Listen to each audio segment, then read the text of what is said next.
And so here we go. We are live. I have to do all this stuff. I don't understand how I do it before I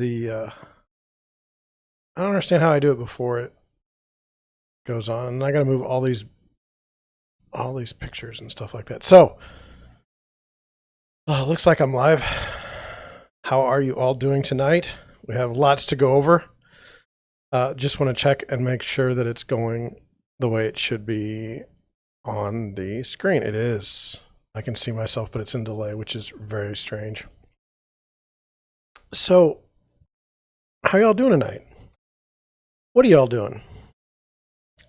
I'm curious. Today was one of those days where I thought that I was going to have all this time, and then I really didn't, because I was stuck taking pictures for an article about me. So I guess I can't complain too much. But still, it was like how long would it take? How long do you think it would take to take pictures? Like an hour? I think I started at 10:30 and got done around 3. So, yeah, that was something. I'm pretty exhausted. I was gonna do another video. I was gonna do a live stream, but I was gonna have 2 videos before that. There's no way. It just took forever. So, it's Monday, right? So all weekend long, we're not looking forward to Monday. Sunday night, we're definitely not looking forward to Monday. Monday comes and it's either not as good as we thought it was going to be, or not as bad as we thought it was going to be, or it's, I don't know. It's a case of the Mondays. I don't know if we can always thought like, hey, can we get rid of Mondays? Start the week on Tuesday, but then I thought, hey, if we start the week on Tuesday, then, what are you going to do? I don't know.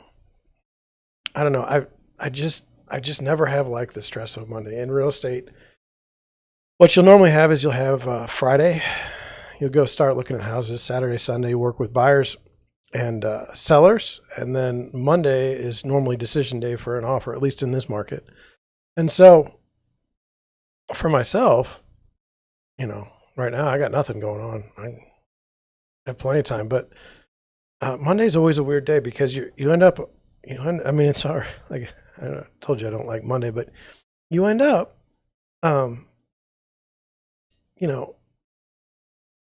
basically you're going to have to tell a buyer or a seller, like, congratulations, you got something under contract, or, no, you didn't get anything under contract, and they're miserable and you're sad, and I don't know. It's not a good thing. So I don't know. I have a lot to go over tonight. I haven't gotten in my great setup. I was struggling all the way till the end today. So I have to change settings while I'm talking, which probably isn't going to go very well. So let's try that. We're going to go here. And we're going to go to there. Okay. All right. So now I have everything set up the way I need to. I have to come back here and go to, what would I go to?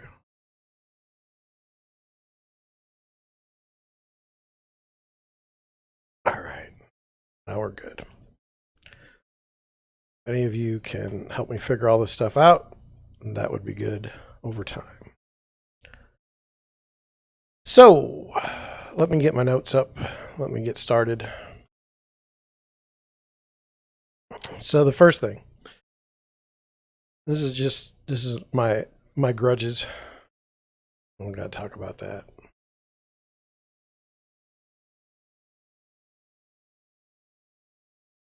So I've been doing YouTube shorts lately. And I've been enjoying the I don't know how to explain it. Well, it's a very odd thing. So it's the same as YouTube videos. So I did a YouTube. The shorts are just supposed to be 1 minute or less for a video. So I can do those, and I basically just take my TikToks and put them on YouTube, and it works out fine. But what's interesting to me is I did a short 4 days ago.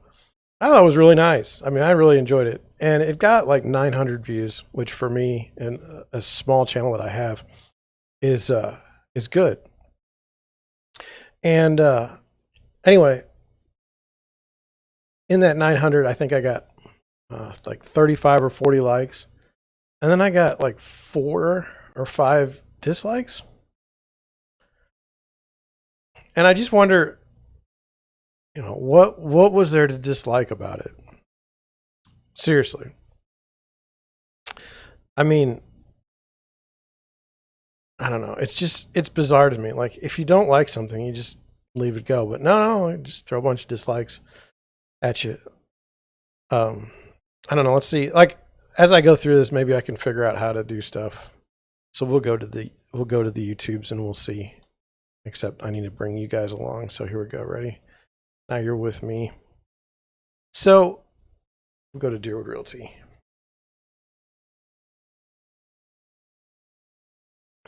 Do you see that? 43 subscribers. So I think it was this one. Oh, geez. Now I got to go through a commercial. Okay, here we go. Since this is a time to be serious, I just want you to know you should probably get a pre-approval before you go out and try to buy a house. The market's crazy right now, and without a pre-approval, you're going to have a difficult time getting the house. So good luck out there. So 800 views. Let's just go. Let's go to something else here. Oh, I'll just go here. Let's talk about home buying. Let's not talk about home buying right now, John. So 800 views, 14 dislikes. I don't know. It seems kind of mean. I'll be honest with you. Like, was it real estate agents that did that? Who was really the one not liking? I mean, it wasn't controversial. It wasn't, mean-spirited. And I get dislikes. Now I'm going to get a drink because I'm thirsty. I'm sorry.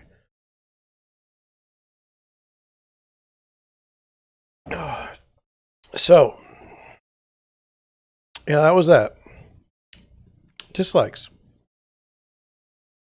I don't know. I'm starting to think I need 2 screens. Makes it hard to see when chats are going on. So the next issue I have is, well, we all know that there's things going on in the world, and we're living in strange times. I think most people can say that. I think most people can say their life is different in America than it was 3 years ago. And part of the problem is this the shipping backlog.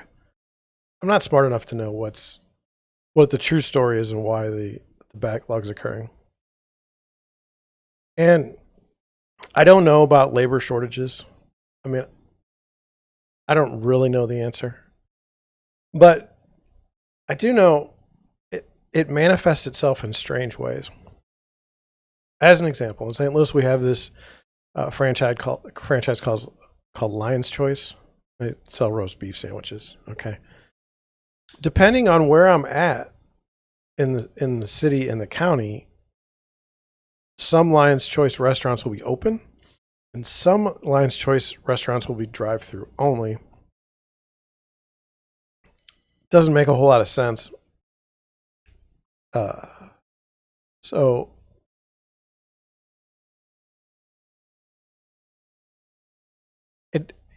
it's strange because we have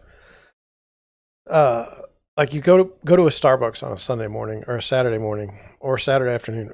I mean, the lines are just through the, through the whole parking lot. And people in the restaurant are like, there's shortages in Starbucks, so there'll be people working, and they'll be able to have the coffee shop open, and then there's times where they're not even able to keep it open because they don't have enough people. And it's strange. As Americans, we're not accustomed to this. You want to go get a Starbucks, no problem. You want to go get a roast beef sandwich, no problem. And I don't think that it's everybody, nobody wants to work anymore. I don't think that, I don't know. There's something just weird. We only have ourselves to go on for history. So when I was graduating college, the economy was terrible. So what happened was, as an undergraduate, most of the people that were quote unquote smarter would go to graduate school because the entry level positions that were available after college as an undergraduate were terrible. I mean, I think employment was like 9%. You consider full employment in the economy, in the United States economy, is like 4%, 3 and 4. There's always going to be some off. But anyway, we were at between 9 and 12. I left school. I didn't go into graduate school immediately. But I won't be able to forget the way it was set up, because we had terrible unemployment, and you would see these jobs available. And so, like, when I got out of school, my mom would say, hey, everybody's hiring. These people are hiring. And you're like, but it's for like a fast food restaurant. I just graduated college. It's not even going to service the debt on my schooling. Why would I take this job? And I wonder, and then when you did look at the job, you'd have a situation where maybe you could go get this fast food job a half hour away from your house. Well, there was no fight for 15. There was nothing like that. You're getting paid less than $10. I think one time I was at like $5 or $7. This is in the mid 90s. But by the time you factored in your time driving there, the gas that it cost for you to go there,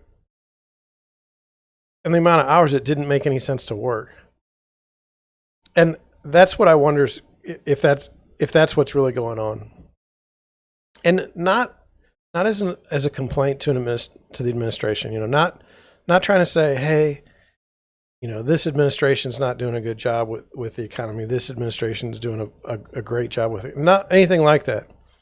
But, are these entry-level jobs so far from being able to be filled because it doesn't make any sense for the people that work there? This weekend, we went to Red Robin. Couldn't get into Red Robin because they were only doing delivery. They had a $1,000 signing bonus just to come work at Red Robin. And it's just like, what do you do when you've never seen something in your lifetime before? So when we talk about shortages on the shelves, so you go to Walmart, got no food on the shelves. All this reminds me of is when, my grandparents, we used to kind of make fun of them, but they had like a bunker downstairs.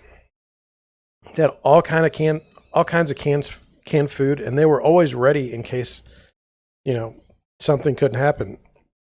In my lifetime, I'm 44 years old, and we've never had shortages. And so, especially when I was a kid, I was like, why are you stocking this stuff? There's no, then we'll talk about the depression. You say, well, there's no depression. Everything's great. And how messed up is it that you can't get supplies at the grocery store?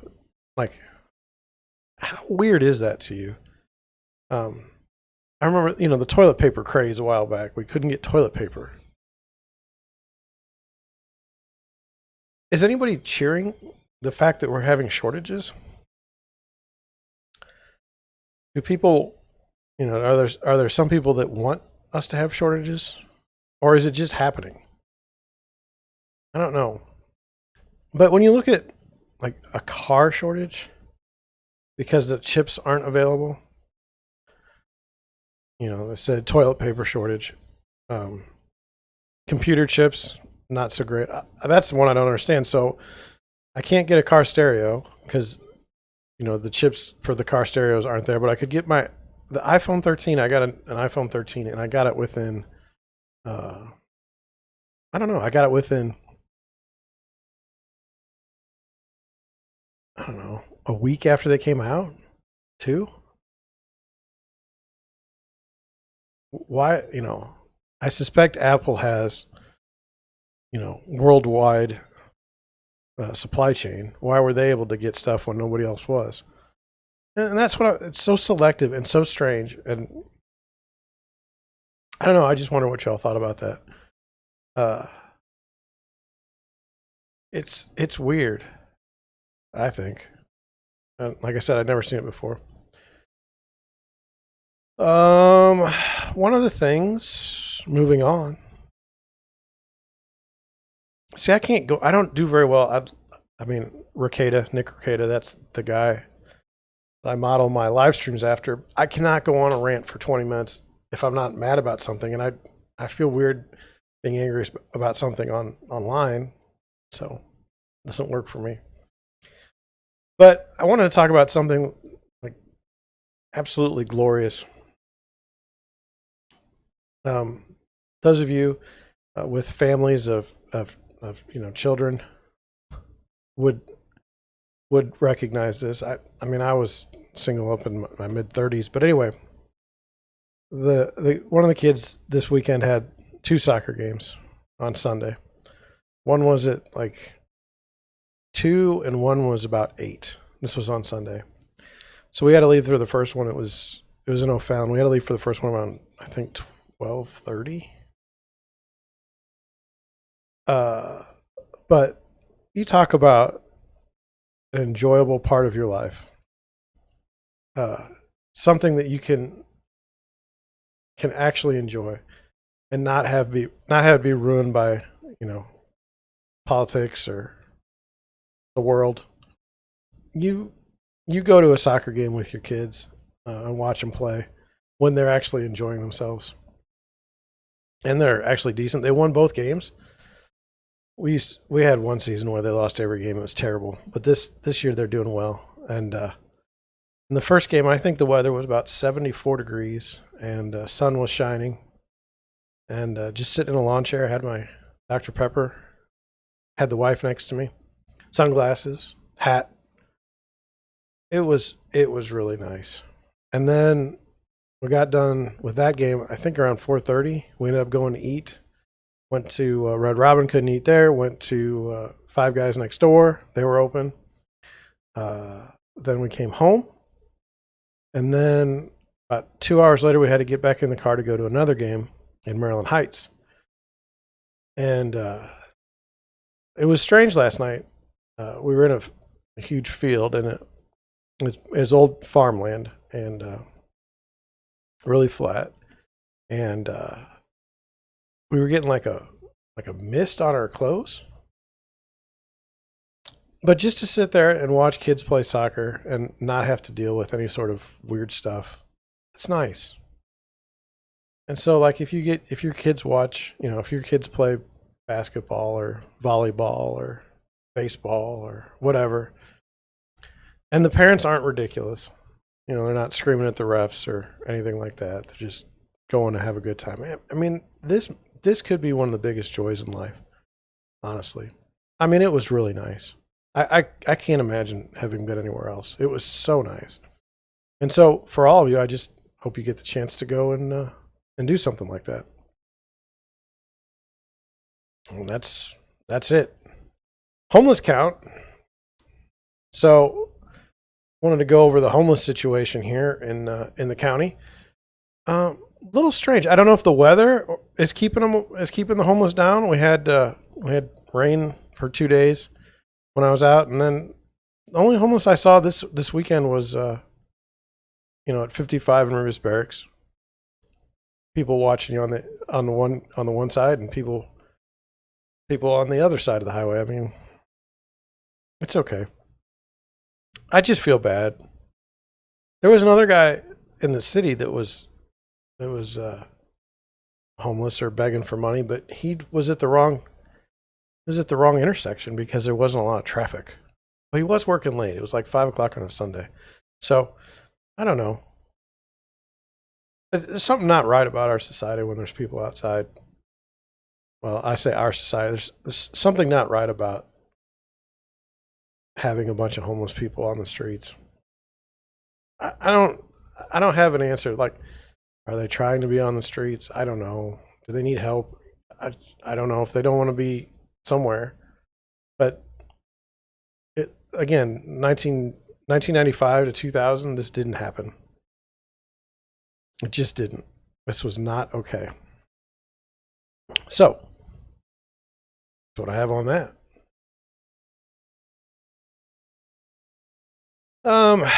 As I get going, as I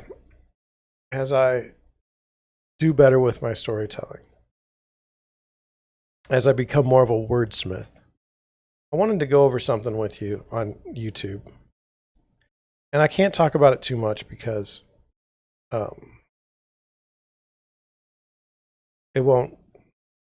not a good thing to talk about. But what I want you to see is this propaganda.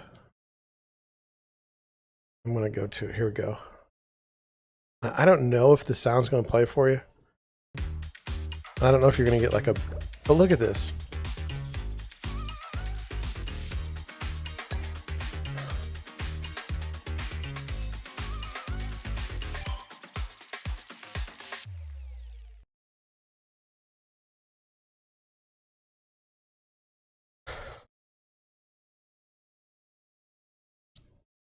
So, does that make you want to do something?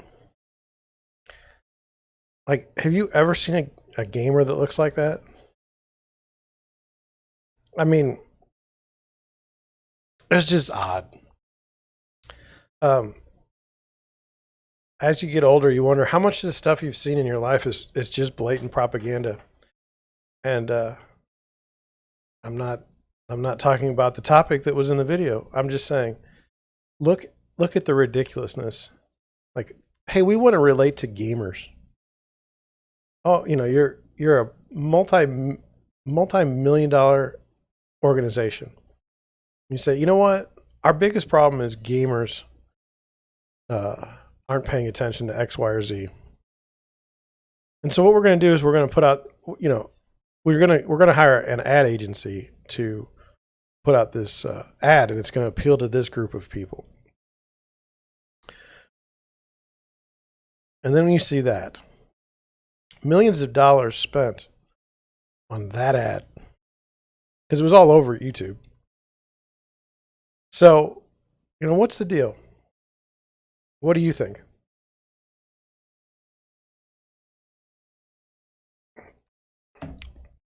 Are you comfortable with the spending for the media spend for topics that you may either not be interested or be strongly opposed to? Again, as I get older and I see this stuff, it's just odd.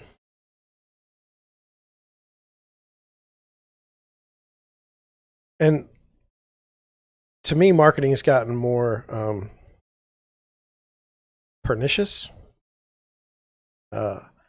more. It's gotten to the point where, like I was talking about today, 20 years ago, you wanted to sell a Chevy pickup truck. Okay. So you have an article or you have an ad on the television where you have your truck driving over some logs, doing some work, and you put the other truck from another company in the ad, and you say, we're so much better than you. And people are like, oh, we should buy a Chevy. Nowadays, Chevy goes to, they get 20 trucks and they go to social media and they give all these people trucks for the day. And then they're like, you just go make a video about this and we're going to do well. Now,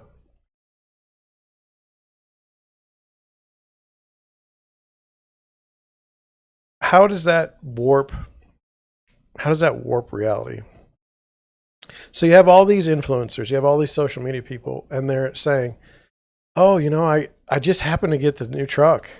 Like, it isn't even out yet. You can't buy it, but I just happened to get it, and we're going to drive the truck, and I'm going to tell you about all the awesome things about it. Well, were you paid? Oh, no, we weren't paid. Oh, you weren't paid for the new truck? No. Oh, okay. So they go through, oh, this truck is great. It's so much better than last year's truck. And then you watch a different YouTube show, and it's, oh, this truck is the best truck ever. You never see a truck that is, you never see an influencer on social media say, that truck is dog. It's terrible. Wouldn't buy that with my own money. Which is worse advertising? Is it just the 30-second spot? Or is it or is it this fake reality? So in my own industry, well, how would we do something like that? Well, what you would do is you would say you were starting a new project, like say an iBuyer company. You'd go and you'd spend, as much as you needed to, put it on social media, and you tell all these people, hey, we want you to, tell everybody about how great the iBuyer program is we have. And so now you've got all these people that, some guy that drives a car, and now all of a sudden he's talking about how great the iBuyer program is for houses. And, you like the guy, so, oh, okay. All right. Seems great.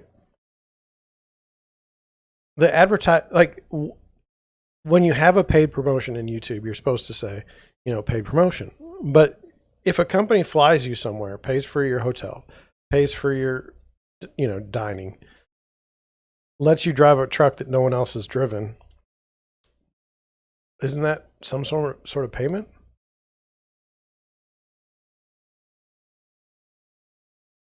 And with these ads, I mean,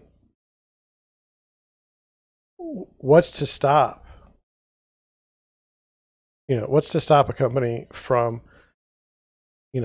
hiring social media influencers to do anything that, anything their bidding requires?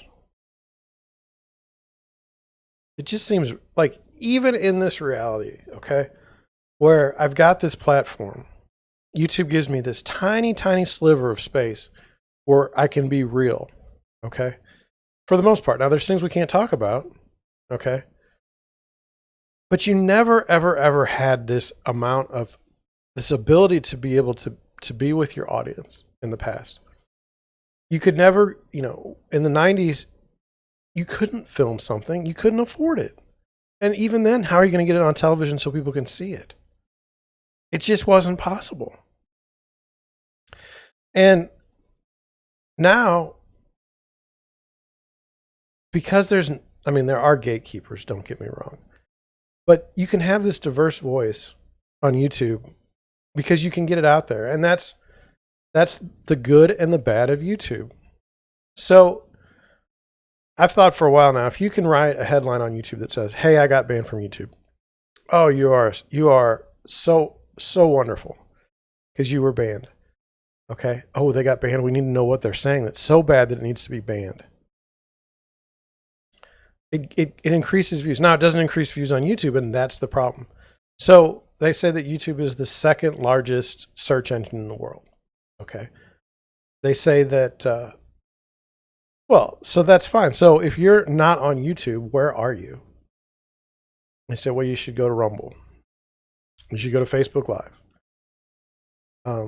It's hard to stream to one platform. Like right now, I have to flip between two screens. I could set up my Stream Deck, which has been sitting here for 3 months. Get around to it. I can press a button on the thing. I should do that. Anyway, you've taken a spot where when you advertise to all these people through the traditional means, they at least kind of know they're being advertised to. I mean, they get it. Like, if it's a commercial, they understand. Hey, but is the general public bright enough to see marketing, heavy marketing done at the social media level, at the YouTube level, where it's real? So I've talked about it on this channel. I don't want any sponsors. I'd like to make it on ad revenue and streaming. I don't know if I will. We'll talk about some of my successes in a little bit, but that's how I want it. I don't want, one of my favorite YouTubers right now is hawking a fishing game. He doesn't even fish. It's not believable. Another one that I watch, he used to hawk these watches, and I think the company went out of business. So,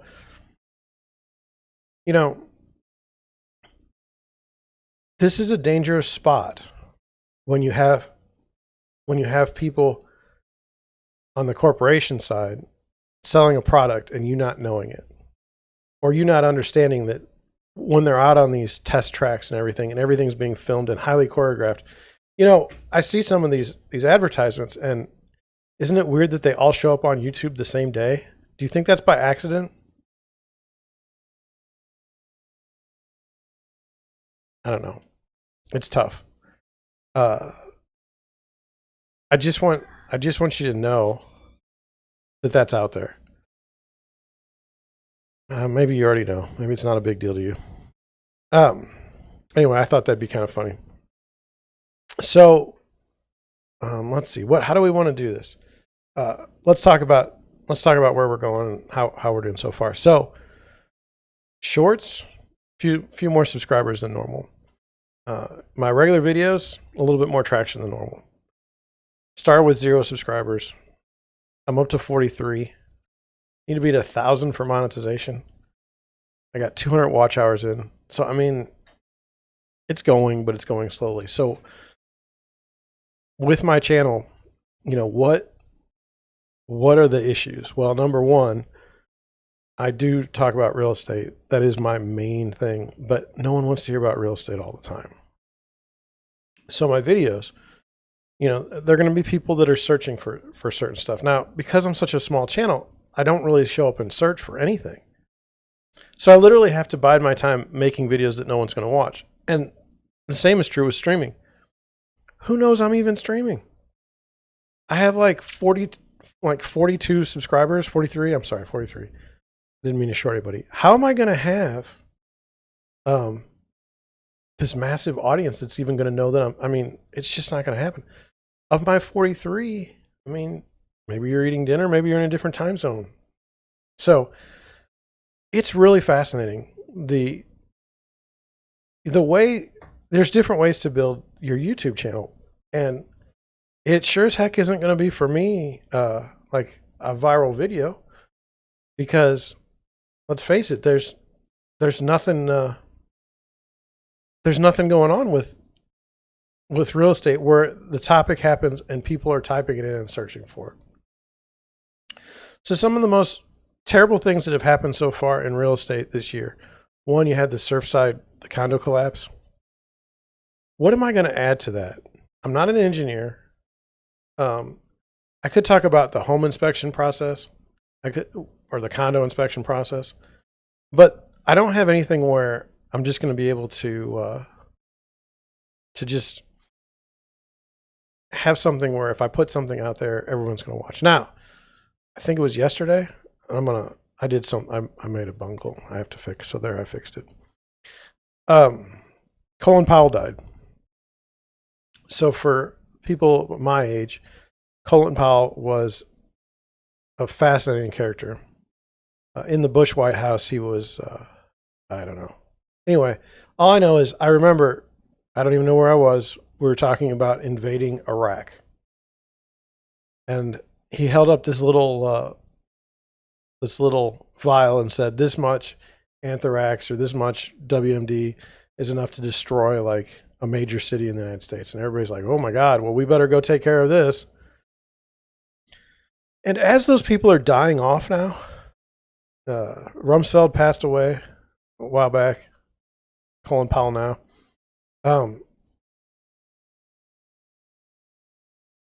I don't know what their legacy is going to be, other than it seems like you took us to war over something that wasn't true. I don't want to say bad things about the dead, but that's as far as I'll go. What did we gain in Iraq? I mean, who did we? I mean, we helped some people, maybe, but the country itself.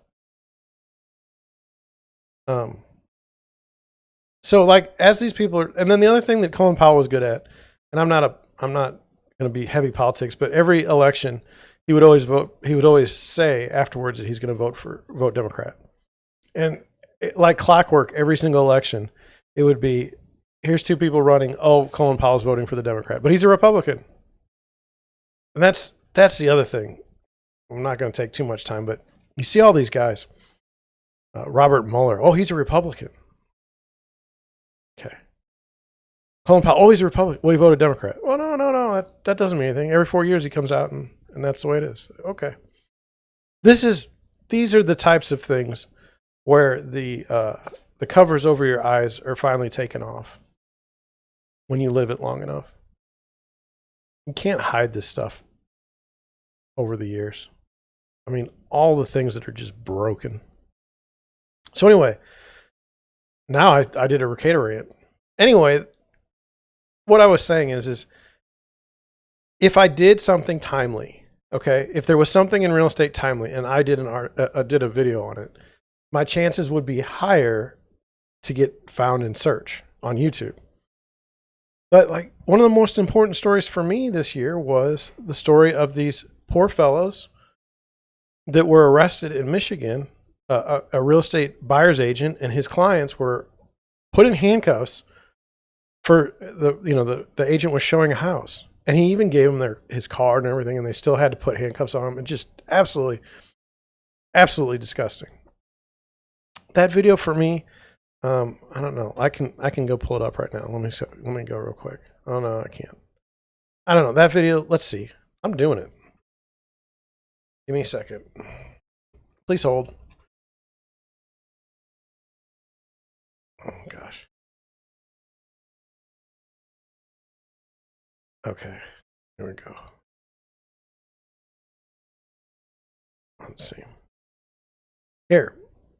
This was a timely video, okay? And here I'm going to take you guys to see it. This was a timely video and I got 27 views. So, Lord, now I got something flying at me. But, another video that I did with cats, 43 views. So, and then, here's my shorts, like 800 views, 900 views. I'm going 900. I don't care. I'm 921 there. So, I don't know. For me, maybe that's not going to fly. Maybe it's not going to be. Maybe it's not going to be in that space where we're successful. One thing I've noticed, I don't know how many real estate agents are doing live streams. I don't know how many real estate agents are doing article after article. I do know that I do see some of the hashtags and stuff, and no one is going to YouTube and saying, "Hey, how do I buy a house step by step?" And that's the other thing that's different between YouTube and, say, search, traditional search. So I could write an article, and I've done it, where I can be number one on Google. Okay. But that article is going all over the world, not really in St. Louis. So what am I really getting out of that? Same thing with the video. I'm not trying to build a community of buyers or sellers in St. Louis that watch my content. I have no interest in that, really. my goal is to reach a much, much larger audience outside of St. Louis, because I don't want to be stuck in St. Louis. I don't see the point. I think it's more important to have people, have your message be able to be spread across the United States. Now, the good thing about where I'm at here is it's just a slow process, but it's a process that looks like it'll work. So there's some other stations that I watch, some other YouTube channels that I watch, and they've been doing this for 4 years. One guy's been doing it for 7 years. He's putting out like 3 videos a day. He's got a couple million subscribers. So am I going to get that big? No, I would like to get to 1,000. 1,000 subscribers monetizes my channel and makes things a lot easier, so that when I do an article on, or do a video on, what to look out for when you're buying a house, here's some tips. Those actually get some traction, because once you're a partner, why would YouTube still hold your content down? Doesn't make any sense. They make 40% on every ad they run on your channel. So they're definitely going to manage to get the algorithm to go where it needs to go. So that's where I'm at on the YouTube. Well, thank you very much. I saw that. That's good. I tested something I haven't been able to test. So yes, it will take time, but I think it will be worth it in the end. This is not for me. The first year, I'm just going to chalk it up to learning. If it doesn't work out, if I don't get 1,000 subscribers by 5 years from now, I think I'll quit, because it's just not working at that point. But for right now, we're just trying new things, see how it goes. I can barely work chat, but now that something occurred that I wanted it to, that's good. That made my day. So what are we going to do next? I think we should do our real estate around the community, around the United States. So let me get to that. Let me go to there, and let me go where we need to go. We're going to go places I haven't been. I didn't have a request, but I did want to go to Boston just to see, what's real estate like in Boston. Let me see. Let me make sure oh, it is. Okay. So let me get this in order. Okay. So my filters, oh no, it's listing status. I want existing homes, and I want to hide that. Okay. And then I don't want relevant listings. I want the highest price. So let's look at some nice homes. Okay. So here we go. 22.5. You get 5 bedrooms, 7.5 baths, 9,700 square feet. Let's look at that. So, as you guys know, one of my favorite things to do is what are we doing on the listing? How do we market a $22 million listing? Well, we have a virtual tour. We'll have to check that out in a minute, but we have pictures. And then what are we getting? Now, days on market. If you have a very, very expensive listing, okay. Oh wow, I've got all kinds of. What's up, Armin? When you have a very expensive listing, you have to market it a certain way. And so this one here, I've talked about this. I don't want 1,000 pictures as the agent.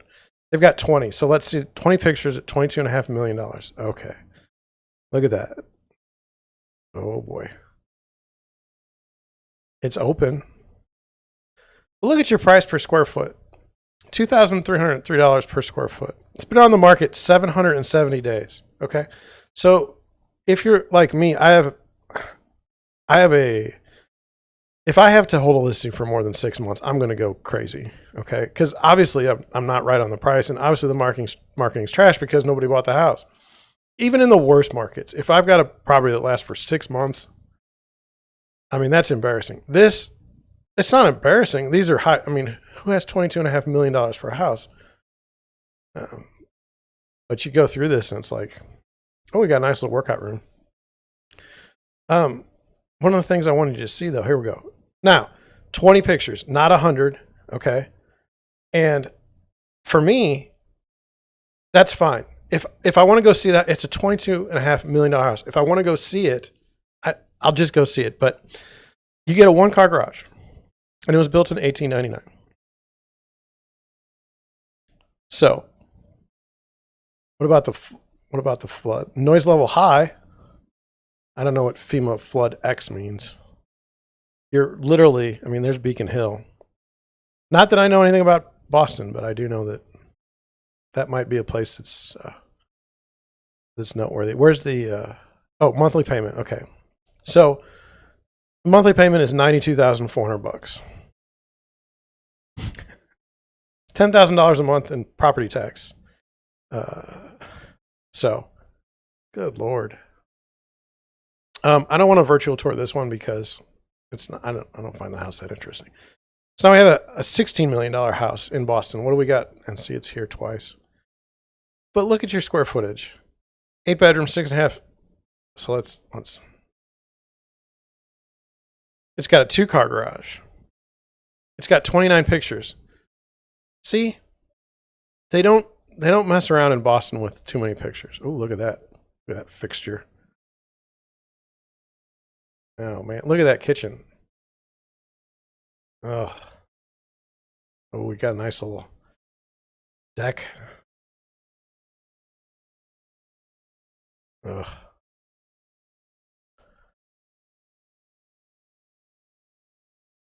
I do like these vanities that are floating. I just think they look good. You can clean underneath there. Look at those chairs. That's pretty nice. But again, 20. Oh, look at that. Look at that.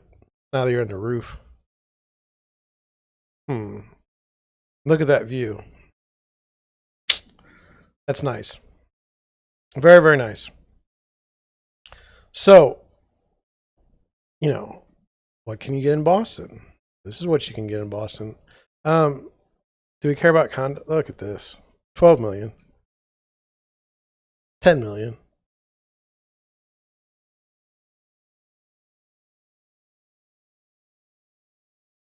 I mean, my gosh. I mean, what about a slum? Let's go to like 5 million. What do we get? What do we get for 5 million in Boston? Do we get a house? Is this house? I don't know. Okay. 41 pictures. But no virtual tour. House built in 1867, 86 days on the market. This is a nice house. Oh, look at that kitchen. Not too big, eh? Ugh. No. No.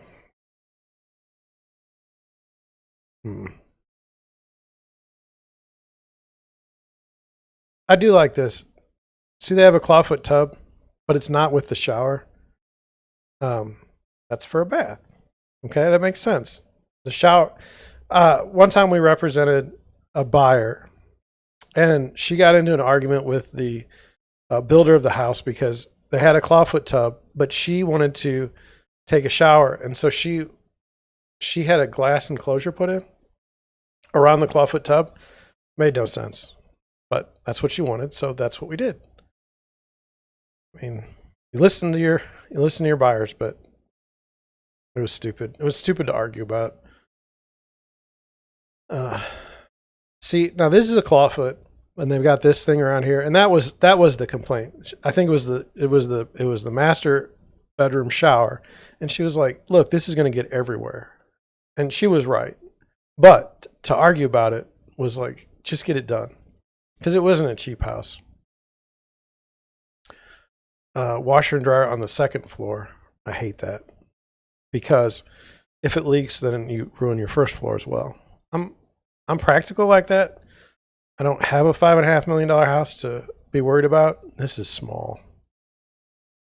Just Anyway, that's a nice view. I don't know.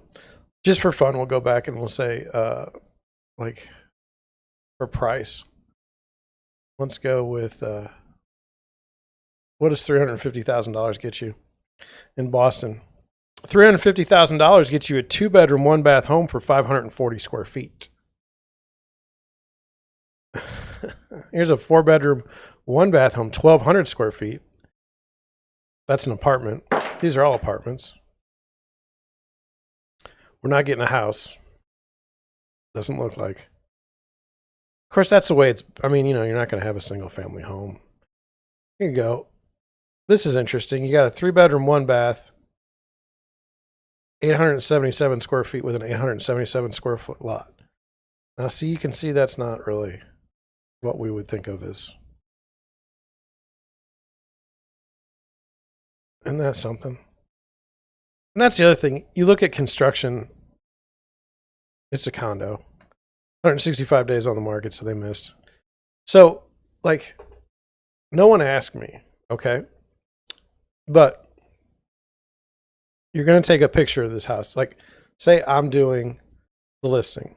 And we say, oh, we need pictures for the house. Now, this is $320,000 house. This is the kitchen. Okay, so what do you see? All this stuff up here. All this stuff right here. You got a box of Ensure. You got your Cheerios and everything else up here. This is not good. What is this about? Why, I mean, you've got a water in the middle of the clothes everywhere. This is a $300,000 in Missouri. Okay, this gets you at least into Crestwood. It's Lindbergh Schools for this. I mean, look at this. The train wreck.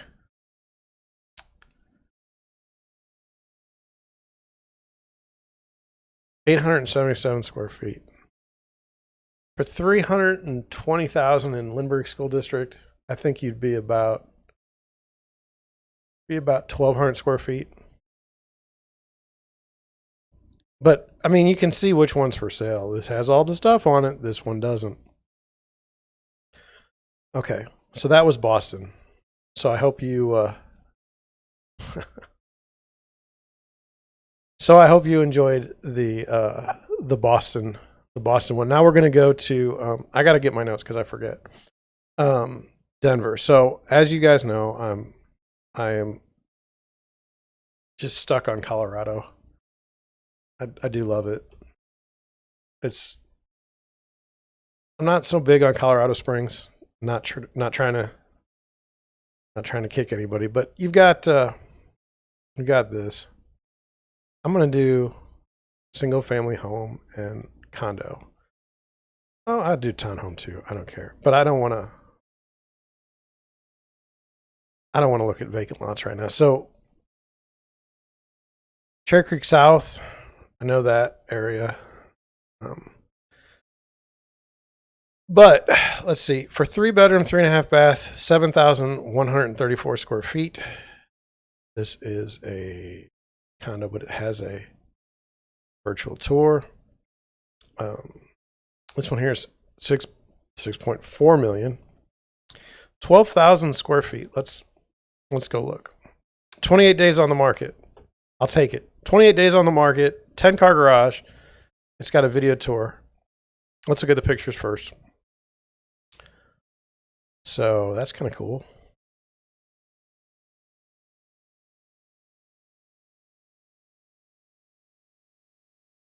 Oh, that's nice.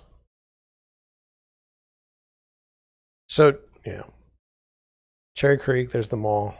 I went to University of Denver, and I think it's off of Colorado Street or University. South University, I think, is the address, actually. But look at this. This is so cute. And they do this on, you need these hutches because you can take a nice picture of them and put it in the listing. That's why I do it. Look at that. I don't know. That's nice. This here, a little strange. What do I got here? Am I in the bathroom? Why is there a dog there? Does the dog have his own bathroom? I don't know. It doesn't, it's just weird. But that's nice. I do like the tubs like that. The shower for me, a little too small. Get lathering up and I'm just gonna hit the glass and hit the title and hurt myself. So then we got the wash. I do like a formal laundry room. I think that's pretty nice. I suspect this is in the basement, but I don't know. I don't know if Colorado construction has basements. Seems basementy. This is a little weird. All right, we're gonna try the video tour. I don't know how it's gonna work. Wish me luck. Video tour. Okay, here we go. If it's really loud to you guys, I'm sorry. That's not my goal. I'm gonna turn it down a little bit. Okay, here we go. So it's got the drone photos. I'm not big on drones, but whatever. Oh, he's got his Tesla. Oh, there's the gate. This is well done. It's well done. See how every room you're kind of walking in and you're kind of, you know, it's, oh, we did a little black and white shot. Nice. Now, see, did you see some of this stuff in the pictures?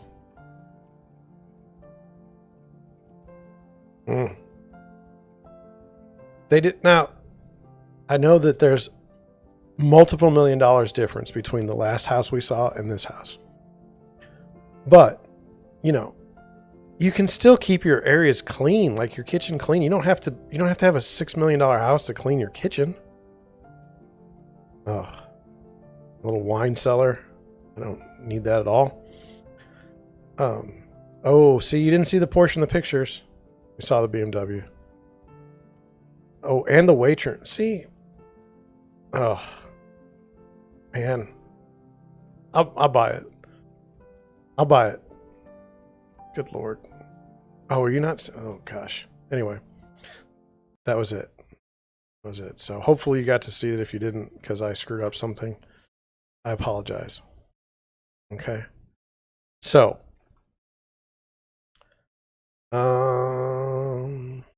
let's see.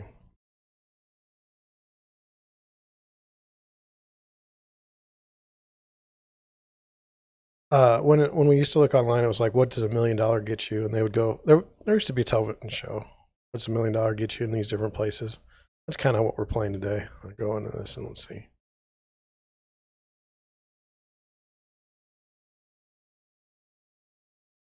That's deceptive. $1.5 million. That looks like a small house. Not that I know, not that I can tell, but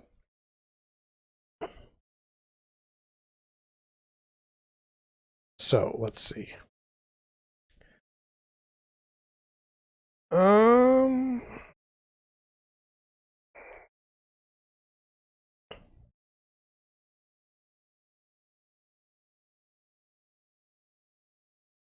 And you know, like agents in Colorado are going to be screaming at me like, "You don't know squat about." I don't know enough. I don't know about, but here we go. Here's $1,150,000.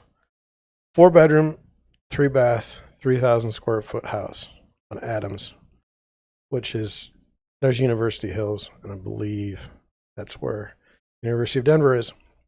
$381 a square foot, and 13 days on the market with 2-car garage. $1.5 million. 38 pictures. So, you know, just a nice house. Nothing too fancy.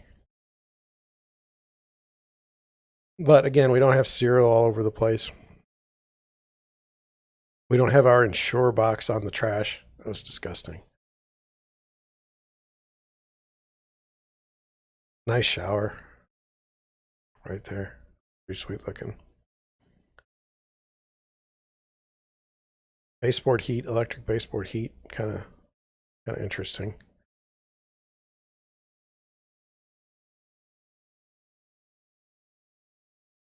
That would not have occurred to me. That'd be, oh, that's nice. You get a 2-car garage. You don't have a picture of the 2-car garage. That's kind of odd. And we got a virtual tour, so let's Let's virtual tour it. We can.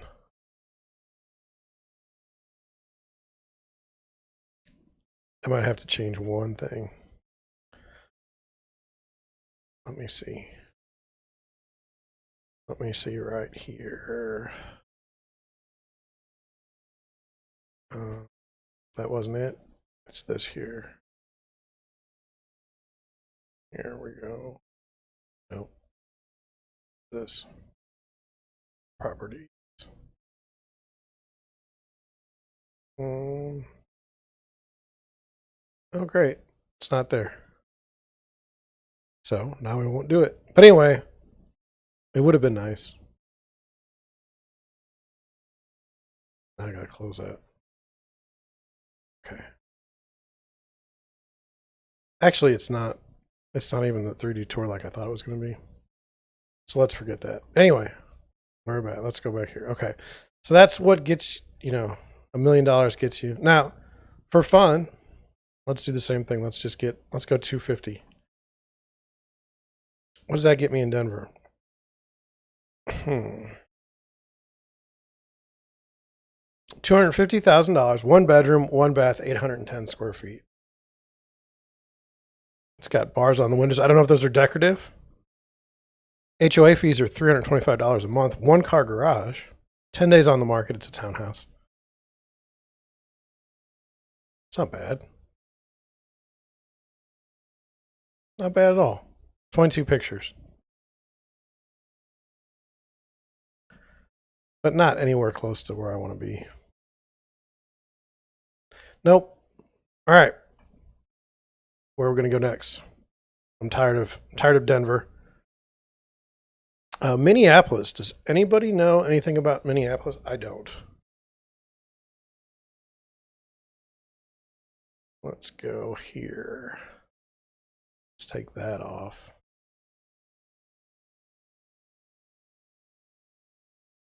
So this looks nice.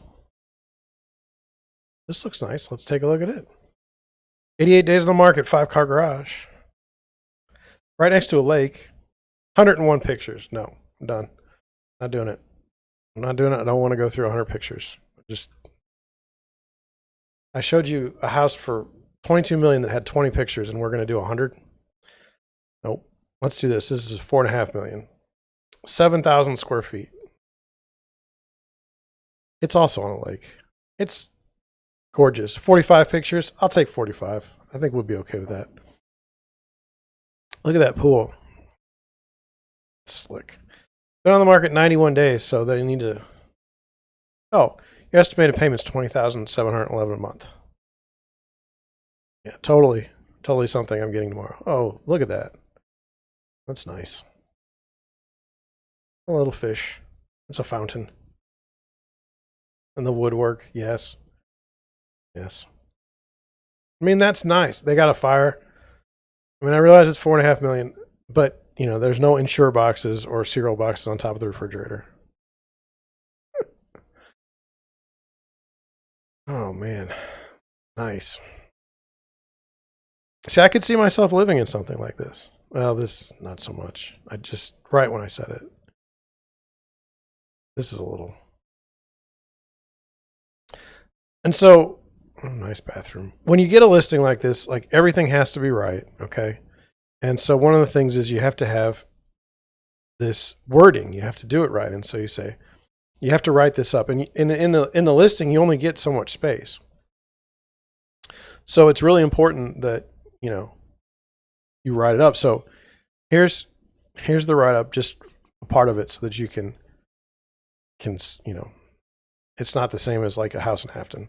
One of the most exceptional properties in the Twin Cities, this magnificent Italiante designed residence gracefully melds into the picturesque surroundings and enjoys one of the largest parcels on the Lake of the Isles Parkway. Surrounded by lush gardens, charming independent structures, intimate courtyards and terraces, and sprawling verdant grounds. See, I don't even know what a verdant ground is. This uniquely luxurious compound is inspiring, magical, and welcoming. And it's nice to look at.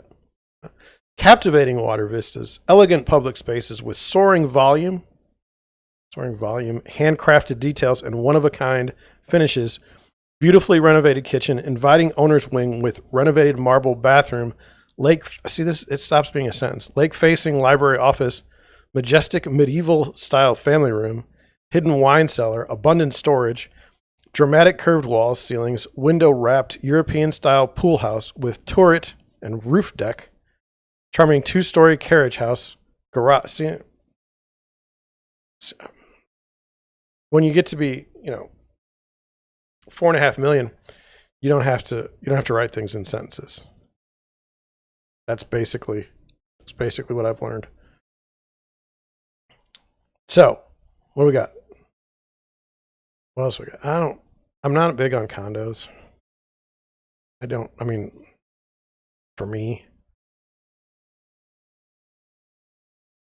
Well, this looks nice. 1.9 million. Again, no idea on the 34 pictures. I can do that. Oh, been on the market 146 days. Not doing that.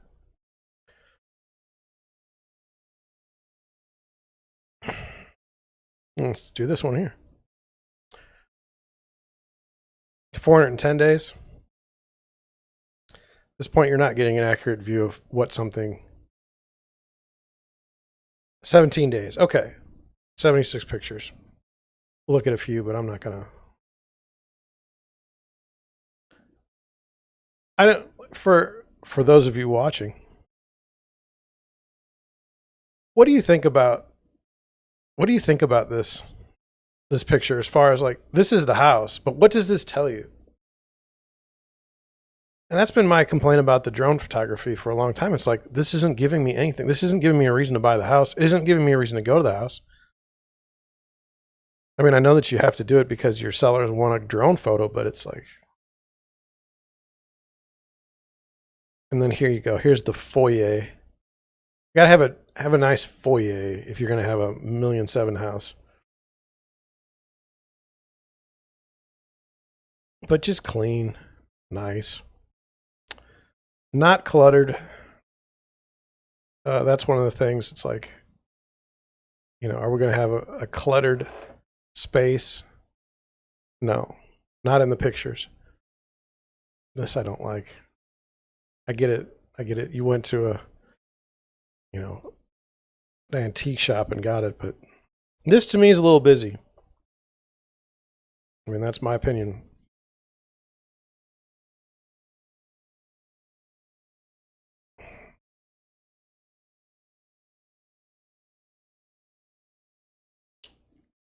I don't know. No, not my thing. Not my thing. Sorry. One more, and then we'll get out of Minneapolis. Let's see. 1.2 million. That looks cool. And it's got the drone picture. 235 days on the market. Oh my God. Built in 1987. It's right next to a highway. Based on that. Yeah, there's the highway. These are things you pick up pretty quick on as an agent. Like, I don't know. So in the picture, oh God, I did that. Sorry. I'll go back here. Okay. So you pick up on stuff like this. Like there's the parkway, and right over here is going to be the highway.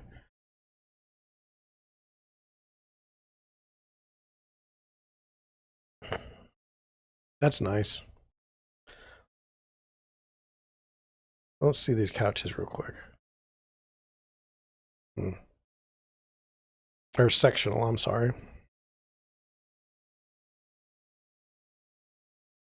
That room is small. That's odd.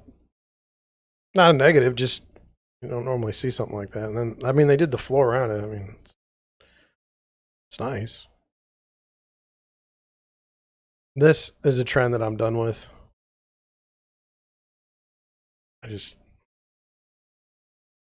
All it tells me is, hey, I can't find a place to put my pots and pans, so I'll put it above the. It's not, hey, it's you know, hey, it's convenient. It's, hey, I've got no other place to put it. I don't have enough cabinet storage. Well, that's nice.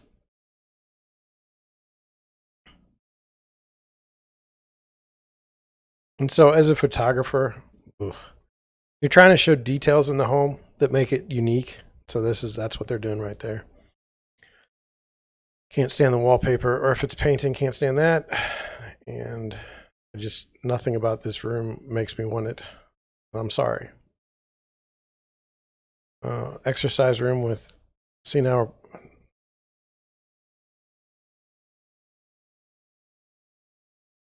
we got different styles in the home.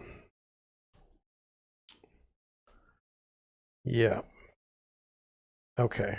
Well, if you don't have something nice to say, don't say it at all. So we will move on from there, and we will go to, where are we going? Nashville. We're going to Nashville. Nashville, if you don't know, actually Tennessee in general, people are flocking down there. It's a state with no state income tax. And so we got a house for $12.9 million, 22,000 square feet on a 5-acre lot. And this is, you know, 15 million, 20,000 square feet on a 6-acre lot. Both of them are listed by the same broker.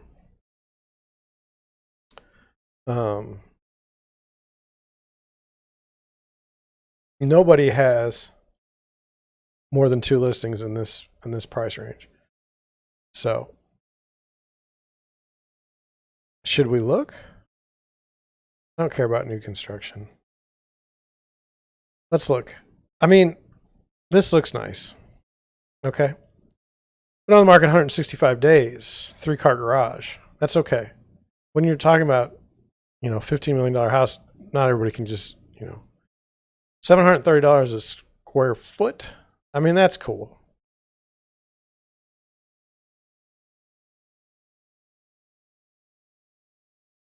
So, you know, some things you like and some things are like not so great, but I like this house. I'll tell you right now. And that isn't unusual. I've shown homes for a number of years now to buyers, and you'll just go to a house and the buyer will have tried to communicate to you over time. They say, you know, I want this in a house, I want that in a house. And, you know, even before you go, I mean, this caught me. I want this. That's all there is to it. It's over. I'm already interested. I already want to buy the house. It's not a price thing.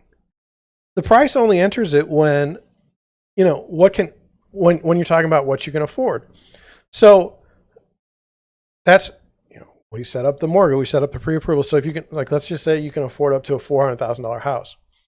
Is your perfect house going to be $400,000? Maybe not.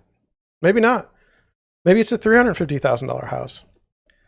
You know, you walk into it, you say, this is what I've wanted. It's not about square footage. It's not about anything. It's what you personally want. And it's very, I'm trying to explain it. It would be hard to believe. It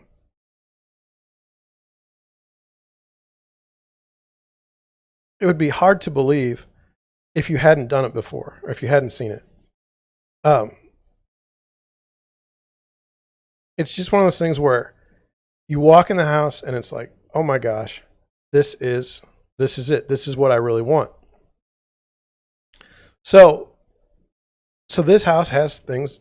I mean, if I'm a buyer, okay, I'm not able to communicate, hey, I want a stone wall when I walk in or a 20-foot ceiling, because I don't know that. But when I see the house, it's like, this is it. This is it. And it's not about price. It's just about personal preference. And I did a video maybe yesterday or the day before, which, you know, the buyers in that story said, well, we trust what our real estate agent says, and we'll have them make the decision to buy the house. And I think that's ridiculous. Real estate agent's not going to live in the house. You're going to live in the house. So that's kind of, you know, that's something I just wanted you to know is, there is this idea of, hey, this house is the one. Now, can I afford a $15 million house? Maybe one day. As an agent, how would I get to be able to buy a $15 million house? Well, I'd have to sell.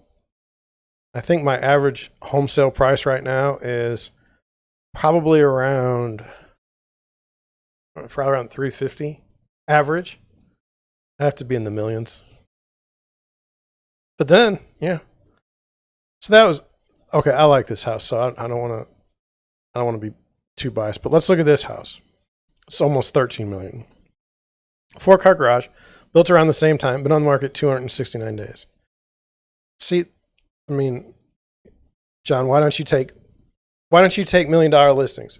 Well, I would take $1 million listings every day of the week. However, I do have a problem with having a listing for more than 6 months. It just drives me crazy. This has been on the market 269 days. Here's now on a bigger house that has different exterior features. So like a pool, a tennis court, maybe a large detached garage.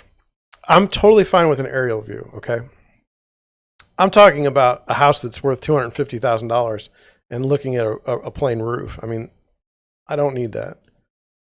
50 pictures, I'm okay with that. I think I'm done at 50 pictures. Anything more than that, overkill. But I mean, you walk in the house and that's what you see. Now, is this the house that I want versus the other one? No, I like the other one.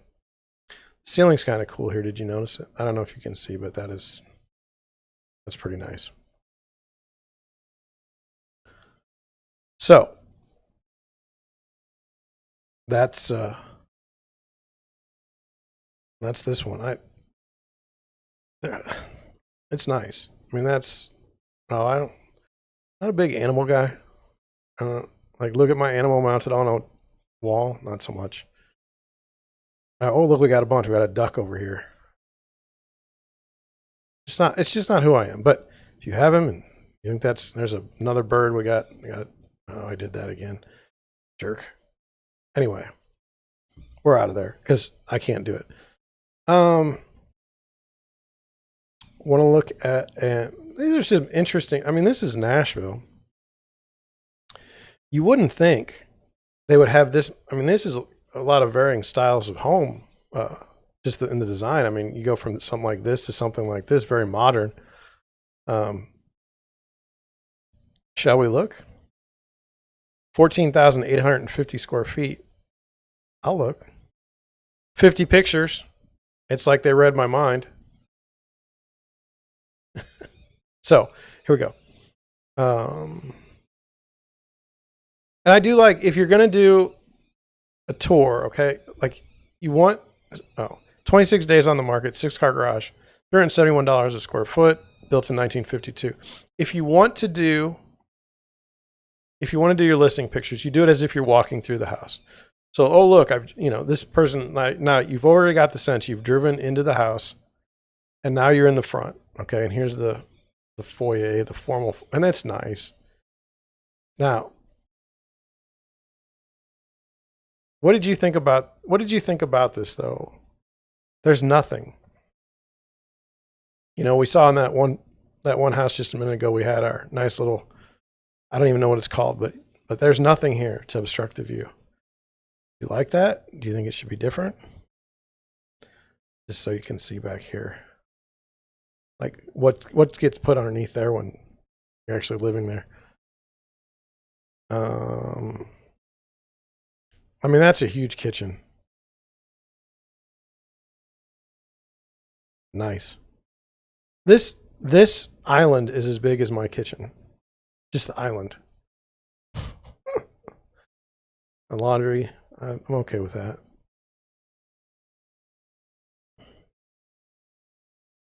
This, to me, if I want to watch TV, it's not going to be staring this high up in the air on top of the fireplace. I know that's where people put it, but it's just not.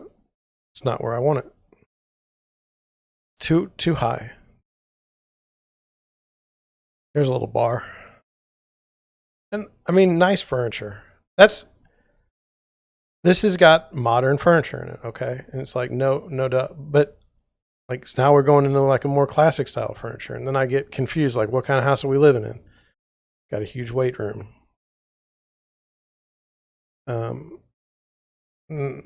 This room doesn't like kind of match with the other rooms.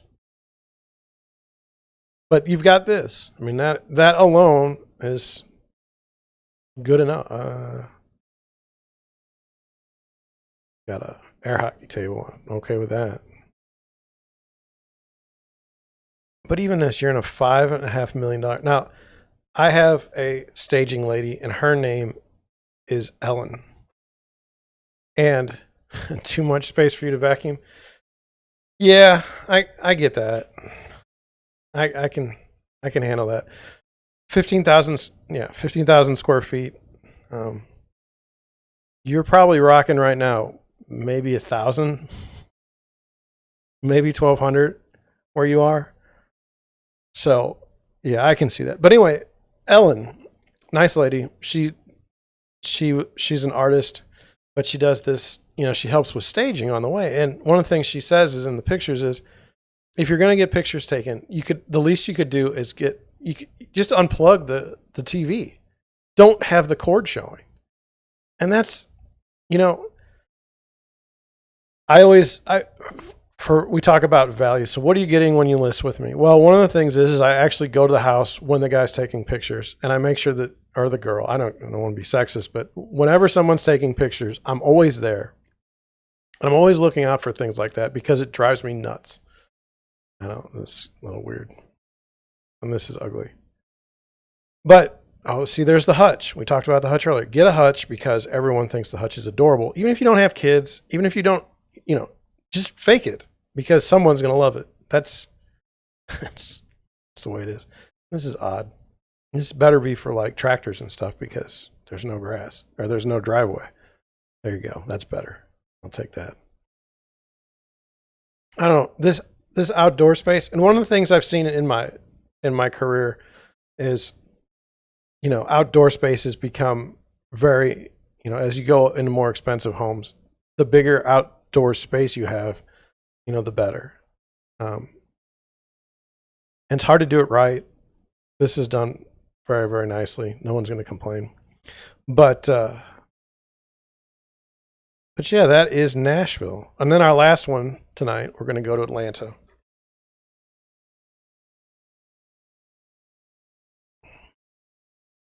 Atlanta, GA. And we're going to see what's going on there. I do not like. So all these are new construction. Okay, here's a fountain going over your driveway. I do not like new construction renderings. That's me. I'm sorry. I would rather just see the house. So I'm not interested. So $10.5 million, no. Well, this is beautiful. What do we want to do? We got a 4.5. This is interesting. So you should pay attention to this stuff. Okay. So this is a 9.8 million and it's 15,000 square feet. This is 9.5 million and it's 15,500 square feet. That's 500 square feet more. Does it matter? Well, it's a little different. Look, you got a 1.98 acre lot versus a 6.5 acre lot. Okay. But that didn't catch my eye. This house here caught my eye. This house is twice the size of this house in square footage. Now, Adita doesn't like to vacuum. Oh, you jerk. You only did 2 pictures for me. How could she vacuum a 33,000 square foot house? Good Lord. So that's what, oh no, weird. Look at this. 1 of 63. I don't know. Maybe I thought I saw 1 of 2. Maybe it took a minute for it to load. So if you're at 33,000 square feet, it's like north of Buckhead, which my understanding is that's pretty nice down there. But, I think there is something to say about scale on your pictures. So, if you've got a 1,200 square foot house and you've got 100 pictures, that's a little crazy. This is 33,000 square feet. I mean, that is big. I will give them credit. That is big. So I screwed up on the pictures, or I screwed up on my browsing, but come along with me and let's see a 33,000 square foot house. Okay, there's the pool. Now I'm not big on pools, but I would, I'd certainly pay someone to clean it. And look at that. Now, I'm not going to kick anybody, okay? Because I don't know how it's set up. But my photographer uses high-res photos, okay? This should be high-res. This should be perfect. It should be showing on all the Zillow, Realtor.com, every single listing, web portal. These should be perfect pictures, and that one wasn't. Oh my gosh. So I mean, see the detail. You should pay for pay for level of detail. I'm fine with that. Look at this. Goodness. But when you look at, oh my, no, the ceiling is not for me. I'll just be honest. That's cool. Well, there's no. Look at that. And I do like nice ceilings. Okay, I am a sucker for a nice ceiling. But my gosh. 33,000 square feet. I'm going to do the math real quick because I know how big my house is and I just want to do it.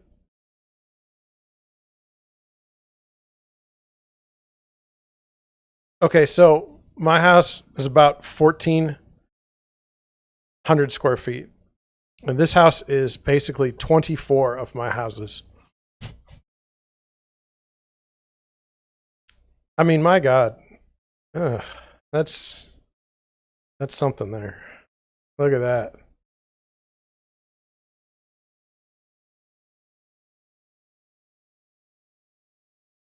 Oh my gosh. What do you think of this? There's your bed. Can you imagine having a bedroom where you could fit a couch and a couple chairs comfortably? I mean, we have trouble. I have two chests of drawers, and that's too much for our room. This is the bathroom. It's nice to have a place where you can sit that isn't the toilet in the bathroom. I mean, it's nice. And that fireplace is huge.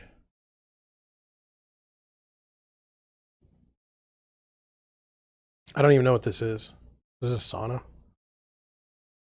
Got a little recording studio. Let's see what it says. Mediterranean masterpiece in the heart of Buckhead. This palatial estate features coral stone and stucco detail, Moroccan hardwoods, Italian tile, ornate floors and ceilings, 9 bedrooms and 12 and a half baths, cigar room, theater room. Now, you say, well, why is this like this? Well, you only get so many characters in your listing. So, 2 gyms, 7 kitchens, large wine cellar, salon, massage room, giant steam room, recording studio, hibachi grill, pizza oven, all bedrooms with in-suite baths, 6 with balconies, 2+ acres, double gated entries, resort style mosaic tiled pool with 2 hot tubs and several fireside sitting areas. No expense was spared. All furniture included. All furniture included. I mean, unless inclused is a word. Verify, then this is totally normal and acceptable. I would rather have it listed like this than a pocket listing. It says verifiable proof of funds required 48 hours prior to showing. Thank you. So, oh my gosh. Yes, you would bring in some help. Yes, if you could afford that. So, we were talking about pocket listings last week, and I'm against pocket listings. And the reason why people say you want pocket listings is because, it's more private for the people that own the property. But I'm against that. I show it to everybody. Show it to anybody that's interested, with stipulations. And so this is correctly done. I don't remember exactly what kind of number are we looking at. Okay, we're looking at a $10 million house. Okay, if you can afford a if you can afford a $300,000 house, this is kind of a waste of your time, and it's kind of a waste of their time. When you go to this showing, the listing agent's going to be there. Okay. Actually, they say 48 hours before showing. So you send over, hey, we'd like to see the house. Here's my buyer's, financial information. And you say, well, that freaks me out. I don't think you should have to. Well, they don't care what you think. So you show them a bank statement, you show them a stock portfolio, whatever, financial account that has the money, okay, or a pre-approval, but I don't know anybody that has a pre-approval for $10 million. So you go in there, and when they say they want 48 hours for showings, they're literally going to clean that house from top to bottom. They're going to pay somebody to come in and really, really clean the house. They're going to make it very, very nice. And they're going to make it, it's not going to be, hey, can I show this house at, can I show this house at 10 o'clock at night? No. No, this is going to be one where you're going to show it, right in the afternoon where you can see every single thing. And it's going to be set up absolutely perfect. But what you may not realize is you're also going to have the listing agent there. Okay. And you're going to go through this you're going to do this formal introduction when you first get. So, so I'm representing the buyers. I say, my name is John Chink. These are my buyers, so-and-so. But I suspect, and I'm 99% right, that the listing agent who's going to be there has already looked at the financial statements and already knows who you are. And so they're going to talk to you as if they know you. They're going to be like, hey, John, how are you? It's so nice to see you. And you know what? If it's an agent, he might even go with, it's so nice to see you again. So you get some sort of credit for, being in this situation. That's just the way it works here in St. Louis. When you're on the higher end listings, it's no, like, you may introduce yourself, but they already know who you are because they've seen your financial statements. So anyway, you go in and they're going to point out every single thing in the house. The whole job of a listing agent in this space, okay, we're talking $10 million home, is to point out, this was imported from so-and-so. This was done by this famous person in St. Louis. I would give a shout out to the guy, but I forgot his name. It's Hall Warner of Dealman Sotheby's. Okay. The guy knows his stuff. He knows about these fireplaces. I was walking through a house. He's like, that fireplace was designed by so-and-so. And I don't know who so-and-so is, but he does. And he's like, this is a famous guy. These fireplaces are worth $60,000 just as part of the house. Like, that's how much people would actually come and take the fireplace apart and want and desire to put it in their own homes. And it's like, oh, well, that's nice. So that's Warner Hall. But he would, one of the houses I showed one time with him, it was hilarious because you get these buyers and at times they want, or you get these sellers and you want the listing. And so the seller says, like, say it's a nice old couple. Okay. And they want their house listed and they say, hey, we want it listed, but we want you to be at all the showings. And so this is like a $400,000 house or $500,000 house. And this was where the one guy was stuck. And I didn't know he was going to be there because it wasn't, normally like 700,000 and above, you start seeing listing agents at showings. And that depends too. Maybe in St. Louis, it's like $1 million now. But anyway, he was stuck at a $400,000 listing. My buyers were late. Okay. And I saw him in the house, but I didn't recognize him. And so I was just waiting in my car until he left because normally when I show houses, there's nobody around. So when we went through, it was like, hey, how you doing? It's, nice to see and everything, but they're good. Okay. If there are people that I don't want to work with. Okay. But that guy's good. Warner Hall. There's like 3 people, and I don't know which one I was talking to, but he's a nice guy. I talked to him, I saw him for like 6 months in a row, and then my buyers bought something, and then I haven't been in that space anymore. But anyway, I just wanted you to know, like, that's how something like this would go down. Are we going to beat a 33,000 square foot? This is 21,000 square feet. I mean, you say, oh, John, you want to buy a 7.4 million for 5,000 square feet, or do you want, a 9.5 million for 20? Square footage is key. I take square footage over the lot here, not so much. But let's look. Last one we're going to look. A new listing, been on the market 11 days, 3-car garage. I hate this. I don't want 100 pictures. I'm sorry I went to my Southern draw, but I just can't stand that many pictures. It's got a pool. Now, again, makes sense. Now, what kind of car is that? It's probably not a Hyundai. I'm just guessing. Oh, look, it's a Rolls. Or a Bentley. Don't come at me. I don't know the difference between a Bentley and a Rolls. Like right from that picture, okay? If you do, good for you. Too far away. But this is nice. I say it's nice. I mean, what are you gonna say? This house looks terrible. Now we have seen some train wrecks. I think it was in Austin. Like, nice kitchen. It's got that water thing to fill up your pots in the deal.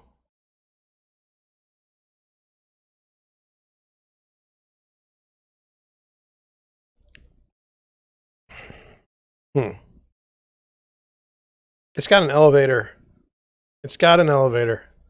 Love. Oh my. I mean, I know that this is expensive, but I don't like it. I'm like disoriented by it. Next week, my goal, like when we talk about how I can be better, I'm going to figure out a way to do the virtual tour so you can see it. Tacky. When was this built? 2010. That's nice. That's the closet. For all you people that have to determine, like, when you get a pool, should you get a hot tub? My own preference is I'd like the hot tub to be close to the pool. I don't want to have to walk really far. I suspect they didn't pick this up at Spas and More.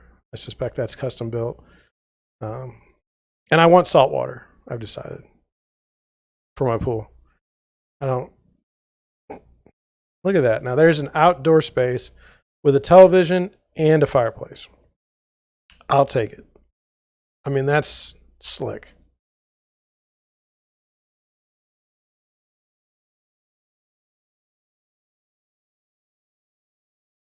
That's the outside space. That's like the cooking area. That's the grill. That is really something. And this is all wood. Oh, man. So almost as if on cue, okay?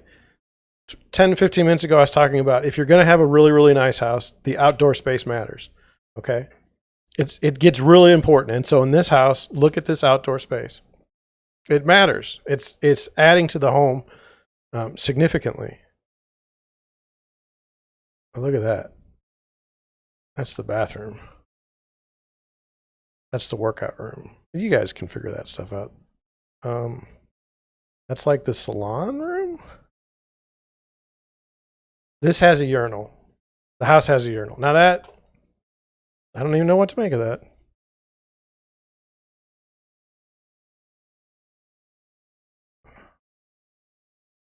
Huh. That's nice. See, if my friends and I were playing pool, it gets a little rowdy. We got balls, pool balls hitting the wood. That'd be frowned upon here, probably. But they also don't have to. I don't know if you played pool with your friends in somebody's basement, but you hit the wall with the stick. Not here. You got plenty of room for $9.5 million. Gold chairs, not so much. I don't like the gold look for the faucets and stuff. I'm a brush nickel guy, but maybe it'll change over time. There's your theater room. I wonder if that's a real picture. I don't know.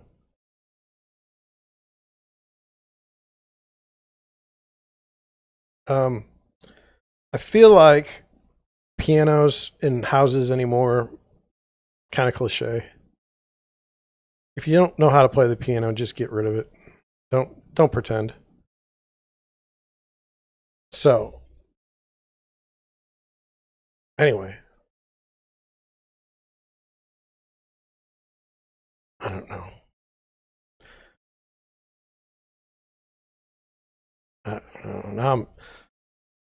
Now I'm watching this. I just don't like the now that for a nice kids room. I'll take it.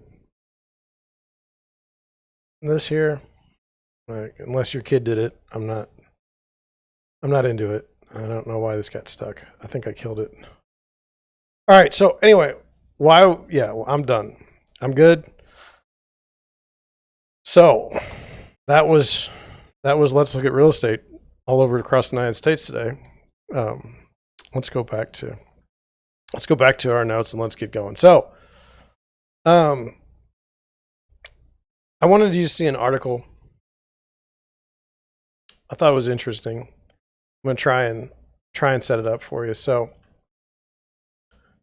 it says, Zillow stops buying houses. What does this mean? And will other iBuyers follow suit? So I don't know if you know this, but there's like OfferPad, there's Zillow, and there's a couple others. And what they'll do is they'll for some reason, some sellers are like, nobody's going to buy my house because it needs some work or something like that. And so what an iBuyer does is they say, well, a nice trick is they say, well, your house is worth this much. And that normally gets you in the door. And then they walk through the house and they say, you need to fix this, this, this, and this. But you're not going to want to do that. So here's our offer, and we'll pay you cash and we'll close in 30 days, or maybe they'll even close sooner. And then what they'll do is they'll go in and they'll fix up the house and then they'll list it for more. It's kind of like a fix and flip, except, and it's not much different than, like, we have corporate housing. And so what that is basically is, so say you're an executive, you sell your house to the third-party relocation company, and then the third-party relocation company sells the house on your behalf so that you can go buy another one. It's sort of like that. But what this article is interesting about is number one, it says that they are no longer buying houses. We're in October, and they're saying that they're not buying it because of they're operating in a labor and supply constrained economy inside a competitive real estate market, especially in the construction, renovation, and closing spaces. Okay? So it says we now have an operational backlog for renovations and closings.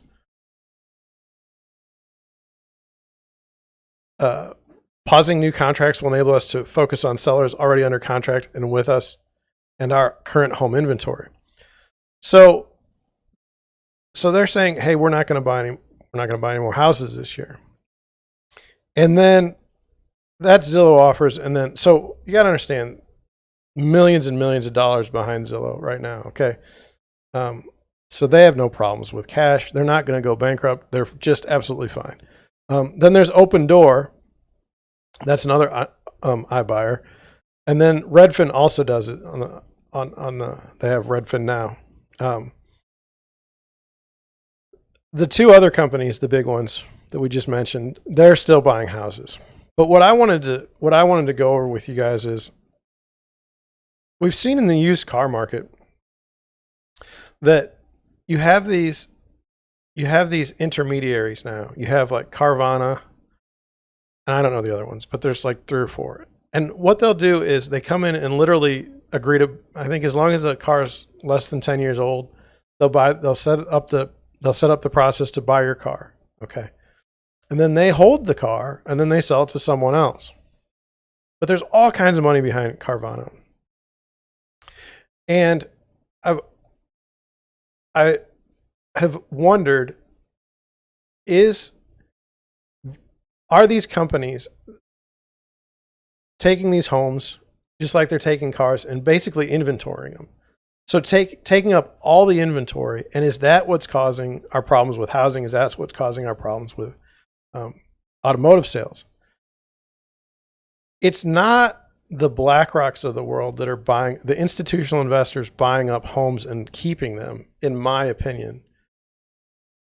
And I don't know the answer on this one, but I feel like if you have all these companies that can take up the inventory and just buy houses, and they'll get a return on their investment, but they've got so much money behind them. If they lose on 1 or 10 houses, they're going to be fine.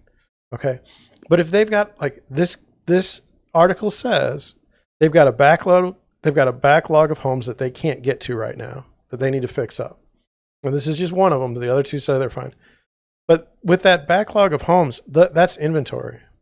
So, like, if you look at Afton, 63123 zip code, In a typical year, let's just say there's 300 homes sold in the zip code. It may be more, maybe less, but just for this example, let's say there's 300 sold homes. So when you have iBuyers come in, and let's just say they buy 100 of the homes, they've got those in inventory. Now you're left with 200 homes for everybody else to fight over.